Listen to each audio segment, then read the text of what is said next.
Hey, what's going on? Thank you very much for listening to this episode of the Billy Newman Photo Podcast. My name's Billy Newman. I'm a photographer based in the Northwest.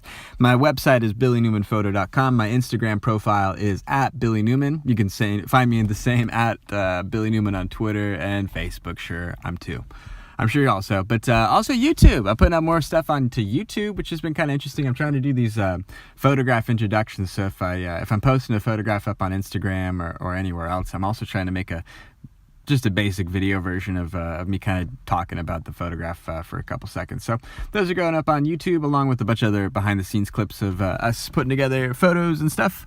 And seems like something going up every couple days there onto the YouTube channel. But I'm sure you can find that floating around somewhere out there on the internet. If you search for me on YouTube, I bet you'd find it.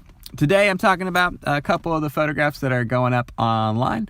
And oh man, yesterday, way successful. Got a bunch of content stuff done yesterday, but edited a bunch of photographs.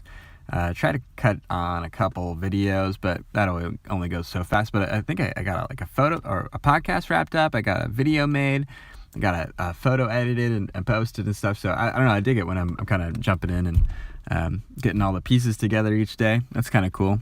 I'm messing around with Anchor a little bit. I don't know how long lasted that'll be, but at least in an effort to promote this podcast. So if anyone had actually which I doubt, if anyone had ever followed a link over from Anchor to check out this podcast, let me know sometimes. But yeah, it's one of those kind of budding, well, I don't know what budding means when it's not 2007 anymore, but it's one of those budding social networks that has a handful of people that work on it or that follow it. But I'm not really sure how successful overall it is. It's sort of like an Instagram app, but if the post you make was an audio post or like a podcast, like really just like me talking right now, I think it's about the same thing. So something sort of similar to that. And because it's sort of like this podcasting stuff, that's why I've been getting into it. But trying to do a little audio update post over there each day. I think you can check that out. And I don't know, it's okay, but trying to talk about some photo stuff over there also. Today I'm in my truck and I'm working on a bunch of stuff on my laptop. I'm trying to edit this photograph. Well, one of them is of like our camp, or like when we're getting ready to go on our backpacking trip, and one of them is kind of the layout of a bunch of the gears. We're trying to pack it and get it ready that morning, which is always like a really tough part of the backpacking trip. I don't know how much backpacking you guys do, but especially when you're kind of transitioning from two states, one of them being car camping, where you're sort of loaded out for an extended period of time with more heavy equipment that you're kind of loading and carrying around.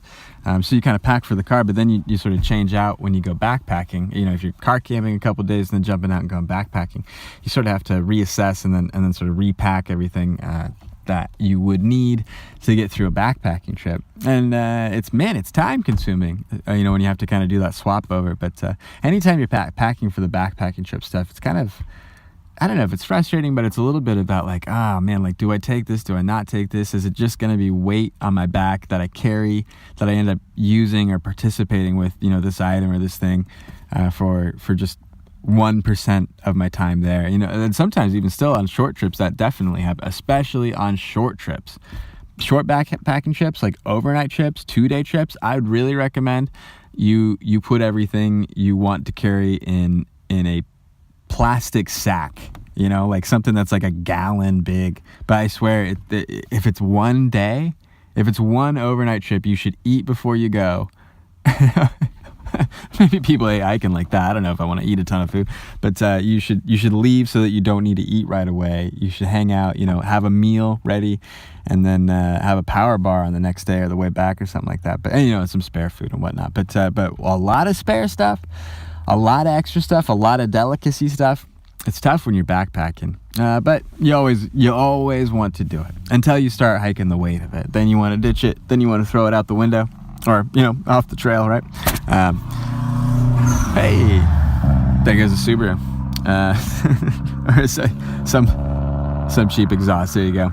I guess it's not a Jake brake this time. They sound about the same.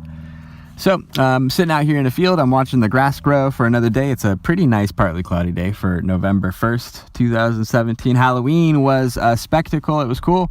We got to walk around a little bit, checked out the Eugene scene for a while, a whole handful of house parties. It was cold, though, last night. I think we're dropping down close to the freezing temperatures, like this late in November, we'd definitely be in that time of the almanac where the growing season should be coming to an end. I'm really hoping to cut out and do another chanterelle trip here really soon. You know, like once you get a pretty hard freeze on the mountains that isn't really protected by the trees or the forest, I think that's really kind of the end of the mushroom season, end of the fungus season. I think you need those warmer temperatures and some of that wet weather to kind of keep stuff growing.